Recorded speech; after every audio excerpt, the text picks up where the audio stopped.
Les Israël vont descendre en Égypte pour 210 ans d'esclavage dur et intense. La croissance démographique des Israël est impressionnante, miraculeuse, mais surtout terrifiante et angoissante pour Pharaon et son peuple. Surtout lorsque les astrologues égyptiens vont dévoiler à Pharaon une nouvelle bouleversante. Ils vont lui dire que parmi eux se trouve le libérateur, ce libérateur qui mettra KO, qui mettra à terre toute l'Égypte. Pharaon est bouleversé, fait des cauchemars et n'endort plus la nuit de trouver une solution radicale, efficace pour mettre fin à cette nouvelle. Dans un premier temps, il fait appel aux sages-femmes, Yocheved et Myriam, en leur communiquant qu'il n'y avait qu'une seule solution, c'est de mettre tous les mâles au Nil. Il fallait impérativement tous les tuer. Les filles pouvaient rester en vie, mais les mâles, il fallait les tuer. Évidemment, Myriam et Yocheved ne vont pas écouter et vont continuer leur travail, vont mettre au monde les Hébreux. Le ministère de l'Intérieur, le ministère de la Santé égyptien se rend compte que rien n'a changé, donc ils vont mettre en place une solution un peu plus radicale. Ils vont mettre sur le coup l'armée, les forces de l'ordre, la police, qui vont ratisser les maisons une à une, chercher sous les lits, sous les matelas, là où vous voulez, pour attraper chaque nourrisson et le jeter au Nil. Le décret est en marche, et Amram, chef spirituel, le Gdolador de l'époque, très inquiet de cette situation, et prend une décision terrible.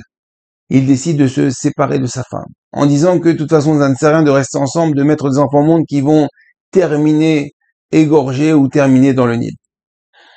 Le comportement d'Amram va influencer les autres maris et ils vont donner à leur tour un à un, vont donner le guet à leur femme. À ce moment-là, Myriam, la fille d'Amram, vient voir son père, du haut de ses 5 ans. Elle dit, papa, excuse-moi avec tout le respect que je te dois, mais tu sais, il faut que tu saches que ton comportement est pire que celui de Pharaon. En effet, Pharaon a fait un décret sur les mâles, sur les garçons. Mais toi, en te séparant de maman et en faisant que chaque homme va se séparer de sa femme, eh ben, tu tues non seulement les hommes, non seulement les garçons, mais aussi les filles, puisqu'il n'y a pas pu avoir de naissance au sein de Ham Israël. Et tu es en train de tuer toute Ham Israël. Surtout que j'ai fait une prophétie que maman devait amener la Neshama, devait mettre au monde le libérateur, le futur Moshe Rabbeinu. Alors Amram regarde sa fille et se remet en question. Écoute ce qu'elle dit, comprend qu'il y a du vrai dans ce qu'elle dit, et il décide de se remettre, de se remarier avec sa femme, avec Yocheved. De cette union, de cette nouvelle union, va naître Moshe Rabbeinu. Évidemment, chacun, en voyant le comportement d'Amram, chacun va se remettre avec sa femme, et le système démographique des Bnei Israël va se remettre en marche. Alors, ce qui est intéressant ici de voir, c'est le comportement d'Amram. Amram qui était capable, au niveau de son rang social, de son statut, de Gdolador, d'écouter sa fille de 5 ans. Il s'est remis en question parce que sa fille lui a fait une réflexion intelligente. Il aurait pu dire, écoute-moi bien, t'as 5 ans, tu vas dans ta chambre, et c'est tout. Je n'ai pas à t'écouter, tu n'as pas à me dicter, tu n'as pas à dire exactement ce que je dois faire. Je suis assez grand, j'ai de l'expérience, c'est où, basta. Non, non. Amram, il a écouté sa fille. Et de là, on doit apprendre un moussard extraordinaire. Que parfois nos enfants peuvent venir nous apprendre. Nos enfants peuvent nous faire avancer, peuvent nous propulser vers l'avant. On n'a pas tous eu la chance de grandir dans des milieux de Torah, dans la cacheroute, dans le Shabbat. Et, Baruch Hashem, des fois, Kadosh Baruch Hu nous envoie une bouée de sauvetage par un fils, une fille, qui à l'âge de 6 ans, 7 ans, 10 ans, 12 ans, 15 ans, a dit, papa, et si on mangeait kasher? Papa, si on faisait Shabbat? Papa, si on allait à la synagogue? Maman, si tu te couvrais la tête? Papa, j'ai envie de faire un an de yeshiva. J'ai envie de mettre les titites. Je veux plus aller à la plage mélangée. Et, bref. Alors le père ou la mère ont tendance à se dire, écoute-moi bien, tu dois pas nous dire ce qu'on doit faire, on est assez grand, laisse tomber.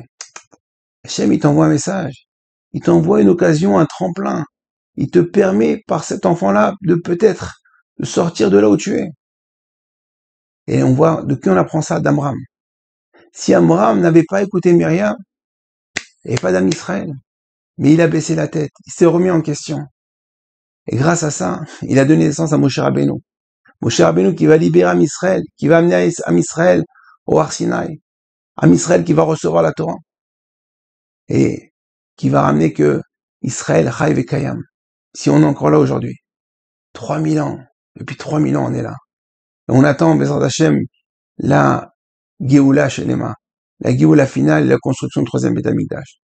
Alors, Bezrat Hashem, que nous puissions, nous aussi, nous comporter comme Amram, savoir quand écouter nos enfants, et pas seulement quand ils nous disent pour une destination de vacances ou pour des choses en fin de compte qui nous intéressent, même quand ça nous intéresse pas, même quand, parce qu'on doit se remettre en question, c'est à ce moment-là qu'il faut les écouter s'il y a quelque chose de constructif.